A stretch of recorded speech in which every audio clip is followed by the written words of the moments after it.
Hi everyone, it's Miss Julia, and today as part of our summer reading, Imagine Your Story, today I'm going to show you how to make your own witch's brew.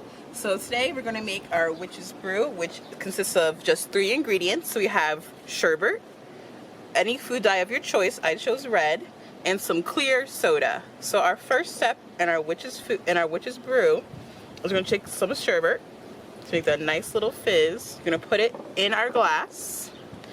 The rainbow colors are pretty summery, if you don't mind me asking. So it puts a little sherbet. So next we're going to pour some soda. I'm going to pour it right in. Now pour it as much as you want. I want my drink a little looser, so I'm going to add a little bit of soda right there. And I see all the witch's brew bubbling. Ooh. And last but not least, to make it nice and fun, we're going to add a little bit more color to our witch's brew. So a few drops, and now I'm just gonna stir.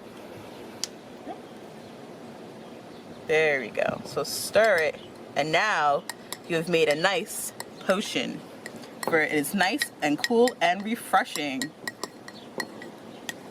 Alright, so we just made our witch's brew, and now it's time for our taste test.